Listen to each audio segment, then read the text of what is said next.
Hello guys, இன்றைக்கி நம்ம வீடியோவில் ஷேக்ஸ்பியரோடைய சில முக்கியமான சானட்ஸ் பற்றி தான் பார்க்க போகிறோம். சானட் பொறுத்த வரைக்கும் 154 சானட்ஸ் எழுதியிருக்காரு. பிளேஸ் நமக்கு எல்லாம் தெரியும், 37 பிளேஸ் எழுதியிருக்காரு. அவருடைய அந்த நாடகங்கள் பொறுத்த வரைக்கும் ஃபர்ஸ்ட்டாக வந்து அந்த பப்ளிஷ் பண்ணதை வந்து நம்ம ஃபோலியோ அப்படின்னு சொல்கிறோம். ஒரிஜினலான அந்த அது வந்து 1623 கொண்டு வராங்க. ஓகே, இது வந்து பிளேஸ் பொறுத்த வரைக்கும். அது வந்து அதுவும் இல்லாமல் அவர் இறந்து 7 வருஷம் கழித்து அவரோட ஃப்ரெண்ட்ஸ் எல்லாமே சேர்ந்து வந்து அதை பப்ளிஷ் பண்ணுறாங்க. ஆனால் சானட்ஸ் அப்படிங்கிறது வந்து அவர் வந்து உயிரோடு இருக்கும்போதே வந்து அது பப்ளிஷ் ஆகுது. 1609 வந்து ஃபர்ஸ்ட் எடிஷன் வந்து பப்ளிஷ் ஆகுது. இதோட பிரிண்டர் பொறுத்த வரைக்கும் டிடி அப்படின்னு வந்து நம்ம ரெஃபர் பண்ணுறோம். TT stands for Thomas Thorpe. இது யாருக்காக டெடிகேட் பண்ணுறாங்கன்னு பார்த்துக்கிட்டிங்கன்னா மிஸ்டர் WH அப்படிங்கிறவருக்காக டெடிகேட் பண்ணுறாங்க. யார் இந்த WH அப்படிங்கிறது தான் பெரிய நிறையா ரிசர்ச்சே போயிட்டுருக்குது. தியரிஸ் நிறையா வந்து ஃபார்முலேட் பண்ணிகிட்ருக்காங்க. ஸோ இது என்னன்னு சொல்கிறாங்க, இந்த டிடி அப்படிங்கிறவரே வந்து ஒரு பைரேட்டட் எடிஷன் எல்லாமே வந்து இப்போது வேறு ஒருத்தர் யாரோ ஒர்க் பண்ணியிருந்தாங்கன்னா அதை வந்து திருடிட்டு வந்து நம்ம தெரியாமல் ரிலீஸ் பண்ணுவோம் இல்லையா, அந்த மாதிரி பைரேட்டட் எடிஷன் எல்லாம் கொண்டு வருவார். அதே மாதிரி அவர் வந்து தனக்கு தெரிஞ்ச ஒரு இது WHக்கு டெடிகேட் பண்ணியிருக்கலாம். இந்த போமில் இருக்கிறதுக்கும் அந்த டெடிகேஷனுக்கும் எந்த சம்மந்தமுமே இல்லை அப்படிங்கிற மாதிரி சில தியரிஸ் அண்ட் ரிசர்ச்சஸ் எல்லாமே போயிட்டு இருக்குது. ஆனால் இப்போது வந்து இந்த WH அப்படிங்கிறது யாராக இருக்கலாம்? ஒரு ஃபேரியூத்தாக இருக்கலாம், அல்லது ஹென்ரி ரித்தஸ்லே அப்படிங்கிற 3rd Earl of Southampton இருக்கலாம், அல்லது வில்லியம் ஹெர்பர்ட் அப்படின்னு சொல்லக்கூடிய 3rd Earl of Pembroke இருக்கலாம். அப்படிங்கிற மாதிரி ரிசர்ச்சஸும் போயிட்டு இருக்குது. ஓகே, அவரோட முக்கியமான சானட்ஸ்குள்ளே போகிறதுக்கு முன்னாடி எந்தெந்த சானட் யார் யாருக்கு டெடிகேட் பண்ணியிருக்காரு அல்லது அட்ரஸ் பண்ணியிருக்காருங்கிறத பற்றி பார்ப்போம். சானட் 1 to 126 வந்து ஃபேர் யூத் அப்படிங்கிற ஒரு கேரக்டருக்கு அட்ரஸ் பண்ணியிருக்காரு. 127லேருந்து 152 வரைக்கும் டார்க் லேடிங்கிற கேரக்டருக்கு வந்து அட்ரஸ் பண்ணியிருக்காரு. இங்கே வந்து டார்க் லேடி அப்படிங்கிறது வந்து மேரி ஃபிட்டன் அப்படிங்கிறவங்களாக இருக்கலாம் அப்படிங்கிற சில ரிசர்ச்சும் போயிட்டு இருக்குது. கடைசியாக 2 சானட்டு 153 and 154 வந்து கியூபிட் மன்மதனுக்கு வந்து அட்ரஸ் பண்ணியிருக்காரு. அதே மாதிரி 1 to 126 ஃபேர் யூத்துக்குன்னு பார்த்தோம். அதில் வந்து 1லேருந்து 17 வரைக்கும் என்ன சொல்கிறாரு, ப்ரொக்ரியேஷன் சானட்ஸ்னு நம்ம சொல்கிறோம்.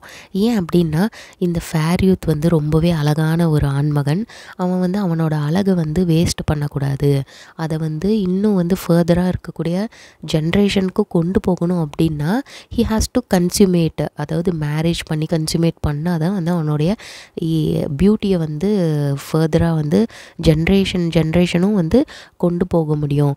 இல்லைன்னா பியூட்டி அப்படிங்கிறது வந்து சீக்கிரமாக டீகே ஆகிடும் இல்லையா. அவன் இப்படியே வந்து எந்த காலமுமே இருக்க போகிறதில்ல வாழ்நாள் முழுக்க. அதனால் அவனை வந்து ஸ்பீக்கருக்கு வந்து அந்த ஃபேர் யூத்தை வந்து கல்யாணம் பண்ணிக்க சொல்கிறாரு. அதுக்கப்புறமேட்டு வந்து கல்யாணம் பண்ணிட்டு மேரேஜ் பண்ணிவிட்டு வந்து சில்ட்ரன், அதன் மூலியமாக அவனுடைய பியூட்டியை ப்ரிசர்வ் பண்ணுறதுக்காக இவர் வேண்டி கேட்குறாரு. பட் வந்து அந்த அதுக்கப்புறமேட்டு 18லேருந்து 126 வரைக்கும் பார்த்துக்கிட்டிங்கன்னா ஓகே, இவ்வளோ தூரம் கெஞ்சியெல்லாம் பார்த்தாச்சு, இந்த மாதிரி வந்து ப்ரொக்ரியேஷன் பண்ணிக்கோ அப்படின்ற மாதிரி. பட் வந்து அவர் இது கொடுக்குற மாதிரி இல்லை. அதனால் என்ன ஆகுது, ஷிஃப்ட் ஆகுது. போயட்ரி மூலியமாக நான் உன்னை வந்து எட்டர்னல் ஆக்குறேன், உன்னோட பியூட்டியை வந்து ப்ரிசர்வ் பண்ணுறேன் அப்படிங்கிற அந்த நோஷனில் வந்து எழுதுகிறாரு. இப்போ நம்ம பார்க்க போகிற அந்த சானட் நம்பர் 18 அதுதான். அந்த போயட்ரி மூலியமாக எப்படி வந்து அவர் இது பண்ணியிருக்காரு, அவரை அந்த ஃபேர் யூத்தை வந்து ஒரு எட்டர்னல் பீயிங்காக மாற்றிருக்காரு அப்படிங்கிறது தான் பார்க்க போகிறோம். So sonnet number 18, shall I compare thee to a summer's day அப்படின்னு ஒரு ரெட்டரிக்கல் கொஷினோட ஆரம்பிக்கிறாங்க. சானட்குள்ளே போயிடலாம். Shall I compare thee to a summer's day, thou art more lovely and more temperate. நான் உன்னை சம்மரோட டேவோட கம்பேர் பண்ணட்டுமா அப்படின்னு கேட்குறாரு. இல்லை இல்லை, நீ அதை விட ரொம்ப லவ்லியானவன், மோர் டெம்பரேட் இன் த சென்ஸ். சூரியன் வந்து பார்த்துக்கிட்டிங்கன்னா திடீர்னு வந்து வெப்பமாக இருக்கும், திடீர்னு வந்து அந்த வெப்பம் வந்து மங்கி போயிடும். அதை வந்து ஒரே நிலையாக இருக்காது, அதை வந்து நம்பவே முடியாது, எப்போ வேணால் வந்து எப்படி வேணால் இருக்கும். ஆனால் ஒன்றை வந்து நம்பலாம் அப்படின்ற மாதிரி வந்து சொல்கிறாரு.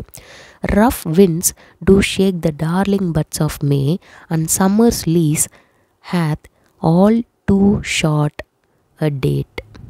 ஸோ விண்ட் எல்லாமே அடித்து என்ன ஆகுதான், அந்த மே மாதத்தில் இருக்கக்கூடிய அந்த பட்ஸ் எல்லாத்தையுமே வந்து உதிர்த்து விட்டுருது. இது வந்து என்னதுன்னா ஒரு இம்ப்ளைடு மீனிங் இதில் என்ன இருக்குதுன்னா, விண்ட் அப்படிங்கிறது டைம் ஆக ஆக அழகும் வந்து ரூயின் ஆகிக்கிட்டே இருக்கும் இல்லையா, அதே மாதிரி தான் வந்து சொல்கிறாங்க. நம்மளோட லைஃப் அப்படிங்கிறது ரொம்பவே ஷார்ட்டான லைஃபு. அந்த மாதிரி அந்த அழகு அப்படிங்கிறது வந்து ஒரு குறிப்பிட்ட காலம் வரைக்கும் தான் இருக்கும், அதுக்கப்புறமேட்டு வந்து அது உதிர்ந்துரும் அப்படிங்கிறது வந்து இம்ப்ளைடு மீனிங் இதில். And summer's lease hath all too short a date அப்படின்னா என்னது, சம்மரு அப்படிங்கிறதே இப்போ சீசன் இருக்குது, சம்மர், ஸ்ப்ரிங், ஆட்டம், வின்டர், இந்த மாதிரியெல்லாம் இருக்குது இல்லையா. இந்த சீசனில் சம்மர் அப்படிங்கிறதே வந்து ஒரு லீஸுக்கு தான் எடுத்துருக்குது. நேச்சர்கிட்ட போய் என்ன கேட்குதான், சம்மர் வந்து எனக்கு கொஞ்சம் காலம் கொடு அப்படின்ற மாதிரி வந்து லீஸுக்கு கேட்டு அதோட காலகட்டமே என்னது தான் ரொம்ப ஷார்ட்டான டேட்டு தான் இருக்குது. அப்போ நாமெல்லாம் எங்கே போய் நிற்கிறது, அதாவது பியூட்டி அப்படிங்கிறது வந்து எவ்வளோ காலம் வந்து தாக்கு பிடிக்கும், அதுதான் வந்து கேட்குறாங்க. Sometime too hot the eye of heaven shines and often is his gold complexion dimmed. சில நேரம் என்னாகும், the eye of heaven அப்படிங்கிறது வந்து ஒன்றும் இல்லை, சன்னை தான் சொல்கிறாங்க. சில நேரம் அந்த வந்து சூரியன் வந்து ரொம்ப ஒளிரும், அது பீக்கில் இருக்கும்போது ரொம்ப அப்படியே வந்து ஷைனிங்காக இருக்கும். அதுக்கப்புறமேட்டு என்ன ஆகும், அதோட அந்த காம்ப்ளெக்ஷன் அப்படிங்கிறது வந்து மங்கி போயிடும் அப்படின்னு சொல்கிறாங்க. அது எதனால், மேகம் மறைக்கிறதா இருக்கலாம், திடீர்னு வெதர் மாறுறதுனால இருக்கலாம், அந்த மாதிரி திடீர்னு வந்து மாறும். And every fair from fair sometime declines. ஆனால் இந்த பியூட்டி அப்படிங்கிறது வந்து என்ன ஆகும், நம்மளோட அந்த பியூட்டி அப்படிங்கிறதும் வந்து அதே மாதிரி தான் டிக்ளைன் ஆகிடும் அப்படின்னு சொல்கிறாங்க. By chance or nature's changing course untrimmed. சில நேரம் இப்போ இந்த மேகம் மறைக்க வேண்டாம், வெதர் மாற வேண்டாம், அது நேச்சுரலாகவே என்னாகும், அந்த இயற்கையோடைய அந்த அழகு அப்படிங்கிறது வந்து மங்கி போகும். அதாவது சூரியன் வந்து உதிர்ச்சிச்சுன்னா அது மறையக்கூடிய தருணமும் வரும் இல்லையா, அதே மாதிரி தான் இப்போ நீ பீக்கில் இருக்கிற, உச்சத்தில் இருக்கிற, அது வந்து புகழின் உச்சமாக இருக்கலாம், இல்லை அழகின் உச்சமாக இருக்கலாம். ஆனால் வந்து நீ வந்து உன்னோட அழகுலேருந்து குறையலாம், புகழின் உச்சத்துலேருந்து குறையலாம் அப்படிங்கிறத வந்து தான் இங்கே சொல்கிறாங்க. அன்ட்ரிம் அப்படிங்கிறத நீங்கள் எப்படி புரிஞ்சுக்கலான்னா, ட்ரிம்னா என்னது, ட்ரிம் பண்ணுறோம், நம்ம எக்ஸஸாக இருக்கக்கூடிய அந்த ஹேர் எல்லாத்தையுமே ட்ரிம் பண்ணுறோம். அன்ட்ரிம்னா என்னது, ட்ரிம் பண்ண தேவையில்லை. சில சமயம் நம்ம வந்து அடிஷ்னலாக வந்து எக்ஸ்டர்னல்ஸ் ஃபோர்ஸ் கொடுத்து நம்ம வந்து தேவையில்லாதது வந்து களைப்பிடுங்கிற மாதிரி வந்து எடுக்க தேவையில்லை. இயற்கை தானாகவே வந்து அதோட வந்து அந்த சைக்கிள் வந்து இதாகிக்கும். இப்போ ஆட்டம் சீசன்னா எப்படி வந்து இலை வந்து எல்லாம் அதுவாகவே உதிருது இல்லையா, நாம் போய் வந்து அங்கே கட் பண்ணணும் அப்படிங்கிற அந்த அவசியமே இல்லை, அதுவாகவே உதிர்ந்துக்கும். நேச்சுரல் சைக்கிள் வந்து அதுவாகவே ஃபாலோ பண்ணும். அதே மாதிரி தான் இந்த அழகு அப்படிங்கிறது வந்து மேகம் மறைக்கிறதாலேயோ இல்லை வெதர் வந்து மாறுறதாலேயோ மட்டும் அதோடைய அந்த இது வந்து மங்கி போகிறது கிடையாது. நேச்சுரலாக அதுவாகவே வந்து சேஞ்ச் ஆகிக்கிட்டே இருக்கும் அந்த இது அப்படின்னு சொல்கிறாங்க. இது வந்து நேச்சர் பற்றினது அப்படின்ட்டுன்னு ஃபஸ்ட்டு இதில் வந்து ஒரு ஐடியாவை வந்து கொடுக்குறாரு. சம்மர் வந்து இப்படி இருக்குது அப்படின்னு சொல்கிறாரு.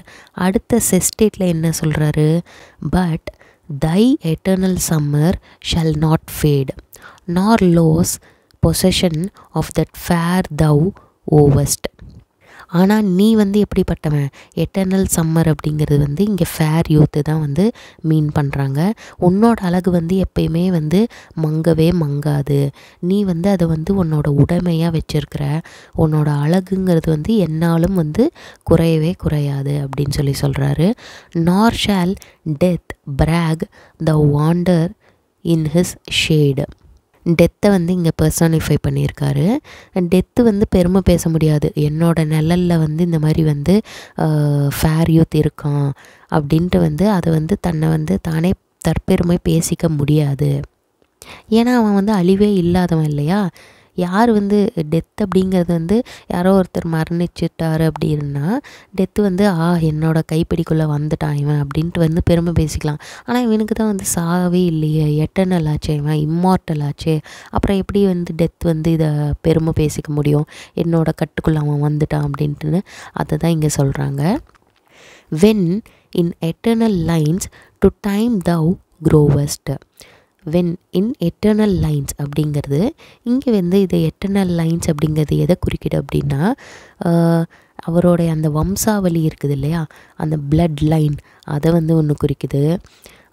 வம்சாவளி மூலியமாக வந்து உன்னுடைய அழகு வந்து ப்ரிசர்வ் ஆகும், அதனால் நீ வந்து எட்டர்னல் அப்படின்ற மாதிரி சொல்கிறாங்க. இன்னொன்று வந்து போயட்ரி மூலியமாக, இப்போ என்னோடய படைப்பில் வந்து உன்னை நான் வந்து எழுதி வச்சுட்டேன், அப்போ வந்து ஃபர்தராக ஃப்யூச்சரில் வரக்கூடிய ஜென்ரேஷன்லாம் இப்போ நாம் படிக்கிறோம் இல்லையா, அப்போ படிக்கிறதுனால வந்து அவர் வந்து ஒரு இம்மார்ட்டலாக ஒரு பீயிங்காக தானே இருக்கிறாரு. அந்த மாதிரி தான் போயட்ரியில் படைப்பில் வந்து படைக்கிறதால உன்னோட அழகு வந்து கூடிக்கிட்டே தான் இருக்கும், மங்கி போகாது எப்பயுமே அப்படின்ற மாதிரி சொல்கிறாரு. இன்னொன்று வந்து அந்த லைன்ஸ் அப்படிங்கிறது வந்து நம்மளோட அந்த தோளில் வரக்கூடிய அந்த சுருக்கத்தையும் குறிக்கும் அப்படின்றாங்க. ஓகே, கன்க்ளூடிங் கப்லெட்டில் என்ன சொல்கிறாருன்னு பார்ப்போம்.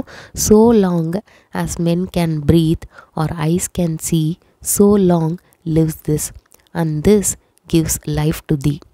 மனுஷன் வந்து உயிரோடு இருக்கிற வரைக்கும், அவனோட கண்கள் வந்து பார்க்குற வரைக்கும், அதே மாதிரி வந்து அந்த அளவுக்கு வந்து இது வந்து உயிரோட்டமாக இருக்கிற வரைக்கும், அதாவது இந்த உயிரோட்டமாக இந்த சென்ஸ் எதை சொல்கிறாங்கன்னா, போயட்ரி வந்து உயிரோடு இருக்கிற வரைக்கும் உனக்கு வந்து நீ இம்மார்ட்டல் தான், உனக்கு வந்து உன்னோட அழகு கூடிக்கிட்டே தான் போகும் அப்படின்னு சொல்லி முடிக்கிறாரு. Okay, thank you.